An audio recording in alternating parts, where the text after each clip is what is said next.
प्रश्न करছে बाबा आज के बच्चों की किस एक विशेषता को देख बाप दादा बहुत खुश होते हैं। कतटा खुशी, कतटा बहुत खुशी। अल्प स्वल्प खुशी है ना, अनेक खुशी है बाबा। আমাদের কোন গুণটাকে দেখে, কোন গুণ, কোন গুণ বলো বলো, কোন গুণটা দেখে? उत्तर, गरीब बच्चे बाबा के यज्ञ में 8 आना 1 रुपया भेज देते हैं। बाबार যারা গরিব বাচ্চা কি করে, তারা 8 आना 1 টাকা 10 টাকা 5 টাকা তারা দেয়। कहते बाबा इसके बदले हमको महल देना। কি বলে যে এই যে দিলাম এর বদলে আমাকে महल देवे। बाबा कहते बच्चे यो 1 रुपया भी शिव बाबा के खजाने में जमा हो गया। बाबा बोलছে বাবার ভান্ডারাতে এই 1 টাকাও কি হয়ে গেল, जमा হয়ে গেল। तुमको 21 जन्म के लिए महल मिल जाएंगे। কত জন্মের জন্য? 21 জন্মের জন্য বাবা বলছে যে তুমি মহল পেয়ে যাবে। तुम्हारा बाबा बोलছে सुदामा का मिसाल है ना, बिगर कौड़ी खर्चा तुम बच्चों को विश्व की बादशाही मिल जाती है। কি বললো? बिगर खर्चा, কোনো খরচা ছাড়াই আমরা বিশ্বের মালিক হয়ে যাব। সবাই কি করছে? খরচা করছে প্রচুর টাকা মালিক হওয়ার জন্য, তাই না? তা বাবা বলছে আমরা বিগার খরচা বিশ্বের মালিক হতে চলেছি। হয় বিশ্বাস? হয় বিশ্বাস? বিশ্বাস হয়? হয় বিশ্বাস? চেক করতে হবে। ঈশ্বর যে এই কথাটা বললো আমাকে, যে আমি যাই আছে আমার, আমি যদি 1 টাকাও দিই সেটাতেও আমি বিশ্বের মালিক হতে চলেছি, এটা কে বললো? এই বিশ্বাসটা ঈশ্বর আমাকে দিল। এটা আমাকে চেক করতে হবে যে এটা বিশ্বাস আছে কিনা। আমি 21 জন্মের জন্য বিশ্বের মালিক এখন হতে চলেছি। बाबा गरीब बच्चों की इस विशेषता पर बहुत खुश होते हैं। बाबा বলছে বাবা তার গরিব বাচ্চাদের এই বিশেষতা থেকে ভীষণভাবে খুশি হয়। বুঝে গেল? ঈশ্বর কখনো অ্যামাউন্টের আধে জাজ করে না। ঈশ্বর কখনো অ্যামাউন্টের আধারে বিচার করে না। তাহলে বলতো যে যারা 1 কোটি দিয়েছে তারা আমার সব থেকে প্রিয়। কি বললো? কারা প্রিয়? কারা প্রিয়? বাবা বলছে যারা 8 আনা 1 টাকা দিয়েছে তারা। কেন? যে 1 লাখ দিয়েছে তার হয়তো মোট ভ্যালুয়েশন বের করলে সম্পত্তির বেরোবে 10 কোটি। ওর 10 কোটি আছে, ও দিয়েছে কত? 1 লাখ। আর যে 1 টাকা দিয়েছে ও হয়তো নিজের সারাদিনের মনে করো 3 বেলা যে খাবার একটু ভালো মন্দ খাবে, সেখান থেকে সেটা একটু কম করে, আলুটা হয়তো একটু কম এনে ওই 1 টাকা সে দিয়েছে। তাহলে ও 0 ভ্যালুয়েশনে আছে, ওর তো এক্সট্রা কিছু নেই। তাহলে ও ওর দৈনন্দিন জীবনে চলার পথে যেই টাকাটা, মানে চলার জন্য, জীবনটাকে চালানোর জন্য যেটুকু বেসিক নিড দরকার, সেখান থেকে কাট আউট করে ঈশ্বরীয় যজ্ঞে দিয়েছে, তাই না? আর ওর 10 কোটি আছে, সেখান থেকে 1 লাখ দিয়েছে। তাহলে যদি পার্সেন্টেজে বের করো তাহলে কি বেরোবে? কত পার্সেন্ট দিয়েছে? কত পার্সেন্ট? ওর তো ছিল জমা 0, তার মানে 100% যদি দেয় তাহলে 0ই। তাহলে ও কাট আউট করলো কোথা থেকে? ওর মানে বেসিক যে চাহিদা সেগুলো থেকে। তাহলে ও কি ওর 100 and 101% দিল, 100-এর থেকে 10%, যাই আমরা বলি না কেন, 100%-এর ওপরেও দিল। আর এ কত দিয়েছে? যদি 10 কোটির আমরা ভ্যালুয়েশন বের করি 1 লাখ, তাহলে 0.1% বা 0.10% বেরোবে। তাহলে ও দিল 0.10% আর ও দিল কত 110% দেখা গেল। বুঝতে পারলে? তাহলে সাধারণত আমরা চর্মের দৃষ্টিতে যদি দেখি তাহলে বাহবা কার করব? যে 1 লাখ দিয়েছে তার সামনে গিয়ে আমরা ঝুঁকে যাব, নত জানু হয়ে যাব, তার একটু মহিমা বেশি হবে, তাই তো? তাহলে মহিমা কার হওয়া উচিত? মহিমা কার হওয়া উচিত? যে 0.1% দিল তার, নাকি যে 110% দিল, কার হওয়া উচিত? ঈশ্বর জানে যে প্রকৃত কে দিল। এ তো 1 লাখ দিল, এর ভেতরে তো রয়েছে আমি দিয়েছি, আমি করেছি, ওর ভিতরে অহংকারও রয়েছে। কিন্তু যে ওই 1 টাকা দিল বা 8 আনা দিল, ও কি করবে? যাতে কেউ না দেখে লুকিয়ে দেবে। আর যে 1 লাখ দেবো সে কি করবে? খামে ভরে হাতে একদম, তাই না? সে হাতে গিয়ে দেবে। তা দিল কত? ও দিল 0.10%। সেটাতেই ভাবছে আমি বহুত কিছু করে ফেলেছি। আর যে লুকিয়ে দিল 1 টাকা বা 8 আনা বা 10 টাকা বা 5 টাকা, সে কত দিল? সে তো 110% দিল, কিন্তু তাও সে দেখালো। এই 1 লাখ যে দিল তার তো সবার সামনে স্টেজে উঠিয়ে তাকে সব কিছু মালা চন্দন পরিয়ে তার হয়ে গেল সব, তাই না? আর যে 1 দিল তার, সে তো ওই 1 টাকা দিয়ে আবার ঝাড়ুও করছে, আরে তো মালা চন্দন পরে স্পেশাল ভোগ নিয়ে চলে যাচ্ছে। তাহলে এ যেটা দিল এ জায়গায় শেষ। আর যে ওইভাবে দিল তারপরে গিয়ে আবার ঝাড়ুও দিচ্ছে, এবং যার বিন্দুমাত্র মহিমাও হলো না, ওর কতটা জমা হলো? এর জন্য ঈশ্বর জানে যে প্রকৃত দানটা কে করলো। এর জন্য বাবা ওই 1 লাখ টাকায় খুশি হয় না। বাবা খুশি হয় কোনটায়? কোনটায় বলো? বলে দিল তো কততে? বাবা বলছে বাবা খুশি হয় 8 আনা আর 1 টাকাতে। বাবা মহিমাও করে কাদের? ওই যারা 8 আনা দিল, 1 টাকা দিল তাদের। তাই এবার যেন যারা 1 লাখ দিয়েছে তারা যেন এই না ভাবে যে আমি 8 আনা আর 1 টাকা দিলে সেই একই রকম হবে। পার্সেন্টেজটা বাড়াতে হবে তাদের, পার্সেন্টেজটা বাড়াতে হবে তার ঈশ্বরীয় কাজে।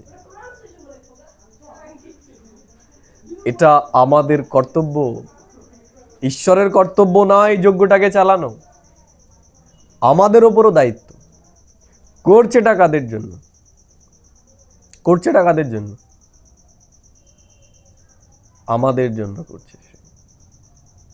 তা আমাদেরকে দেখতে হবে যে আমরা এতটাই স্যারেন্ডার বুদ্ধি হতে পেরেছি কিনা। তাহলে ঈশ্বরও আমাদের মহিমা করবে এবং আমাদেরকে নিয়ে গর্ব করবে। বুঝা গেল? তাহলে আমরা কেমন হব? বাবা বলছে বাবার প্রিয় হচ্ছে বাবার গরিব বাচ্চা। তাহলে আমাদেরকেও আমি দিচ্ছি এই অহংকারকে আমাদের এখন ত্যাগ করতে হবে। गीत तुम्हें पाके हमने क्या पा लिया? तुम्हें पाके हमने क्या যাহা পা লিয়া। সত্যি সত্যি সত্যি সত্যি সত্যি, আর কিছু চাই না? সত্যি সত্যি না একটু টাকা পয়সা চাই না? বাড়ি ঘর? তা দেখতে হবে যে ঈশ্বরকে পাওয়ার পর আমাদের ভেতরে এই স্থিতি হয়েছে কিনা,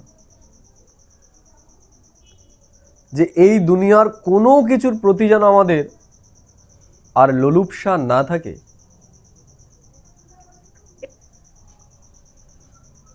ঈশ্বরকে পেয়েছি, সব পেয়ে গেছি, এই স্থিতি আমাদের আছে কিনা সেটা চেক করতে হবে। বুঝে গেল? আর এটা কে রিয়েলাইজ করতে পারবে? এটা এমনি এমনি হবে না। এইটাকে রিয়েলাইজ করা, এটাকে অনুভব করা, এটাই হচ্ছে পুরুষার্থ। এটা তো তোমাকে কেউ বলবে না। এখানে যেমন টাকার মূল্য, বাড়ির মূল্য, ঘরের মূল্য, জিনিসপত্রের মূল্য সব সময় আশেপাশে যেখানে যাবে সেখানের লোকই তোমাকে বোঝাবে। কিন্তু এই যে বাবা কথাটা বললো, তুমে পাকে হামনে জাহান পা লিয়া, এইটা আমাদেরকে কেউ বোঝাবে না, বরঞ্চ উল্টো বোঝাবে। এইসব করে কিচ্ছা হবে না, লাস্ট বয়সে দেখা যাবে কি হয়, তাই না? লোকে তো এগুলো বলবে, এইভাবে দিন কাটবে না, এগুলো বলবে। কিন্তু এই যে ঈশ্বর একটা কথা বলল, তুমে পাকে হামনে জাহান পা লিয়া, এই ব্রাহ্মণ জন্ম তো কেটে গেল 5 বছর 10 বছর। কদিন এটা রিয়ালাইজ করেছি আমি সত্যিকারের, যে ঈশ্বরকে পেয়ে গেছি, এই দুনিয়ার আর কিছু আমি চাই না। কবার হয়েছে এটা? নাকি একটা চাকরি পেয়ে গেলে আর কিছু চাই না। কোনটা কোনটা? ঈশ্বরকে পেয়ে গেছো এইটা আর কিছু চাই না, নাকি একটা চাকরি যদি হয়ে যায় সরকারি চাকরি তারপরে আর কিছু চাই না? কোনটা? যদি তোমার সামনে দুটো জিনিস রাখা হয়, একটা সরকারি চাকরি আর একটা হচ্ছে ঈশ্বরীয় জ্ঞান, তুমি কোনটাকে আগে রাখবে? কোনটাকে আগে রাখবে? চারপাশের চাপটা এত বেশি যে এটাই রাখবো। পার্থিব জিনিসটাও দরকার আছে, কিন্তু আসলে ঈশ্বরীয় জ্ঞানটাই সেরা।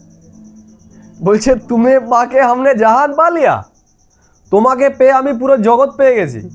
তাহলে এখন যখন ধরার টাইম, যে কোনটাকে ধরবে, কোনটাকে ধরবে? হয় ঈশ্বরকে ধরতে হবে, আর না হলে মনে করো সরকারি চাকরি ধরতে হবে। তুমি কোনটাকে ধরবে? মনে করো সরকারি চাকরির ডিউটি তোমার, মনে করো সকালবেলা 6টার সময় বেরোতে হয়, ঠিক আছে, বা 5টার সময় বেরোতে হয়, ঘরে ঢুকতে ঢুকতে 9টা বা 10টা বাজে, বুঝতে পারলে? আর এর মধ্যে তুমি এই জ্ঞানটা শোনা চর্চা করার মনে করো টাইম পাচ্ছ না। বা মনে করো তুমি ক্লাস করাতে তোমার ওপর মনে করো তুমি 100 জনকে ক্লাস করাও, ঈশ্বরীয় চাকরি, তাই তো, শেখাচ্ছই তো। তাহলে এবার মনে করো তোমার একটা সরকারি চাকরি হয়ে গেল, কিন্তু এইরকম যে তোমার বাড়ি ফুলিয়া আর চাকরিটা হচ্ছে তোমার বহরমপুরে, বা দেখা গেলো করিমপুরে পড়েছে, থাকারও ব্যবস্থা নেই, এখান থেকে যাতায়াত করতে হচ্ছে, ওই সকালবেলা যাচ্ছ রাত্রেবেলা ঢুকছো। তাহলে এবার চয়েস হচ্ছে, এক মনে করো যে যেইভাবে চলছিল ঠেলতে ঠেলতে ঠেলতে ঠেলতে এইভাবে চলা, আরেকটা হচ্ছে ঈশ্বরের এই যে তোমার উপর দায়িত্ব, ঈশ্বর তোমাকে টিচার বানিয়েছে মনে করো 100 জনকে শোনানোর। তাহলে কোনটাকে তুমি চুজ করবে?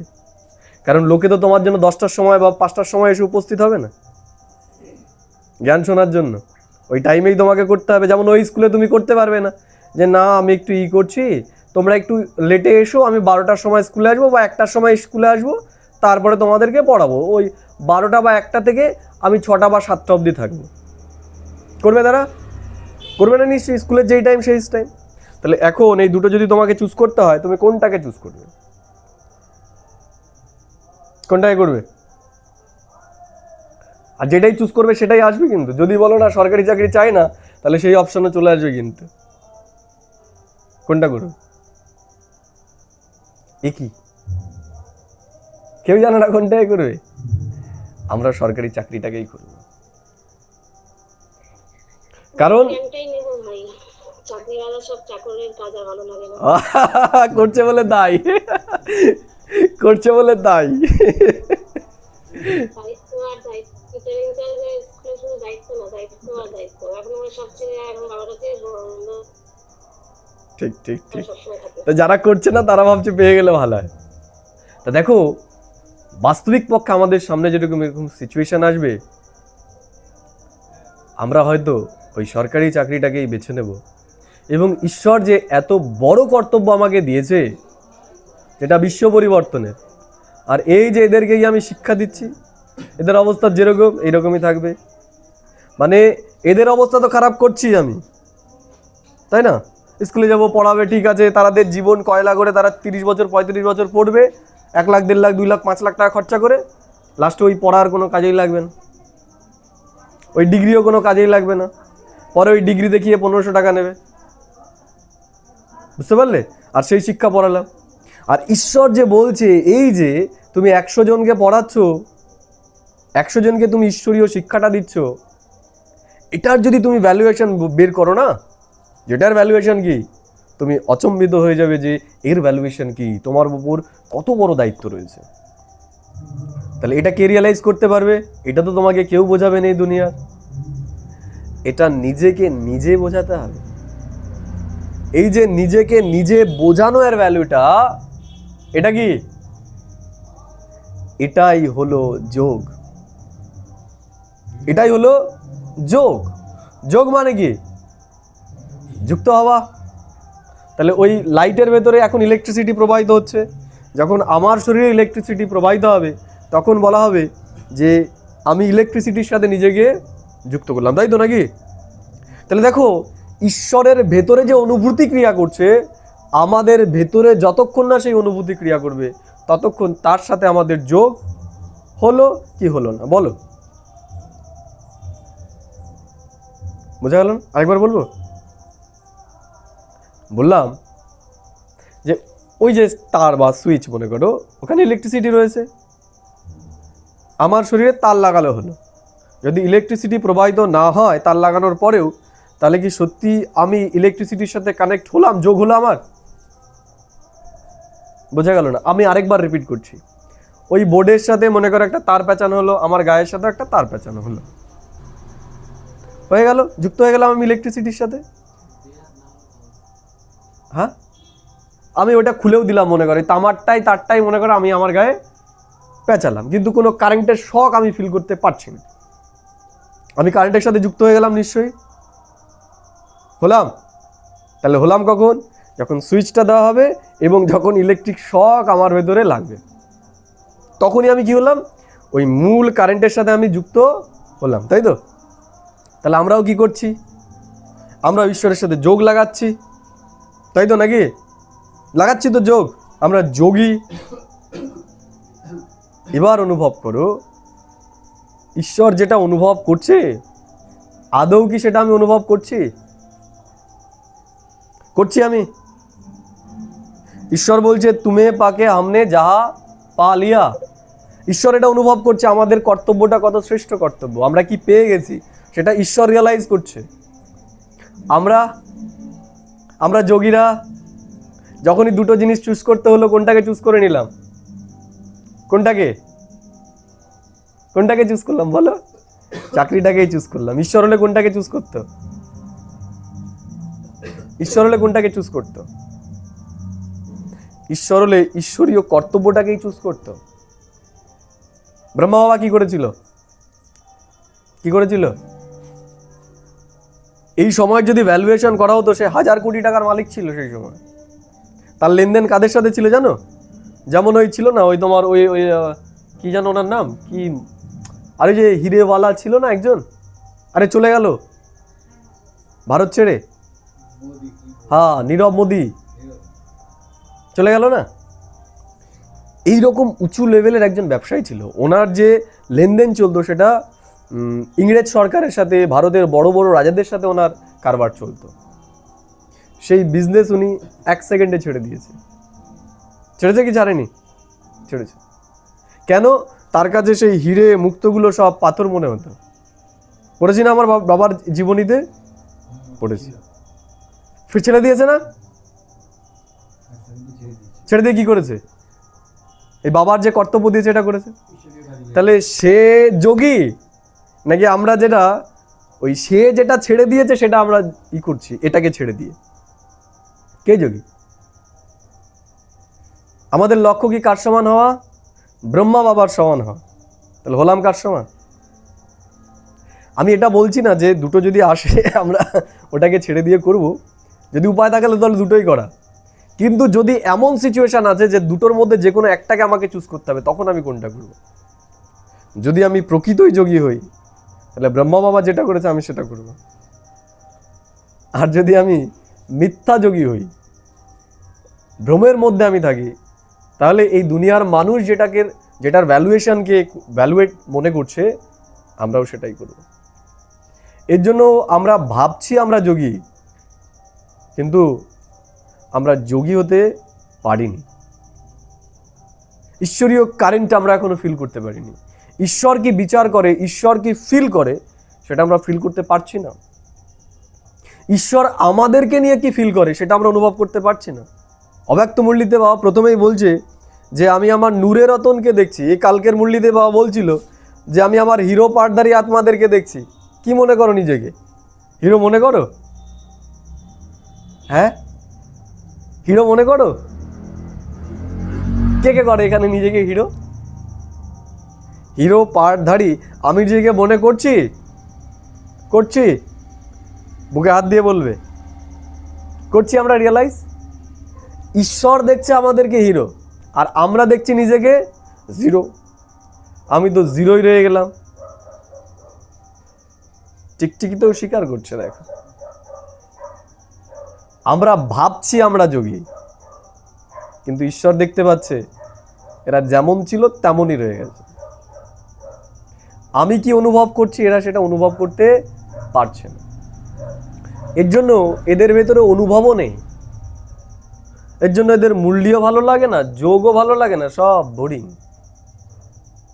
কারণ একটাই, আমরা যদি এক বিন্দু অনুভব করি, আমরা আর এই দুনিয়ার জিনিসের মধ্যে আটকাবো না। বুঝে গেল? তার মানে এই নয় যে এগুলো দরকার নয়, হ্যাঁ দরকার। এই জীবনটাকে অতিবাহিত করার জন্য এই দুনিয়ার ধন সম্পত্তিও দরকার, কিন্তু তার থেকেও যেটা গুরুত্বপূর্ণ সেটার ভ্যালুকে নিয়েও আমাদের চিন্তা করা দরকার। চিন্তা করা দরকার, না হলে আমাদের প্রত্যেকটা ব্রাহ্মণকে অনেক অনেক পস্তাতে হবে। এবং লাস্টে গিয়ে যখন ওই দৃশ্যগুলো দেখব, তখন আমরা বুঝতে পারবো যে জীবনটা তো খুব মূল্যবান ছিল, কি করে কাটালাম। বুঝে গেল না?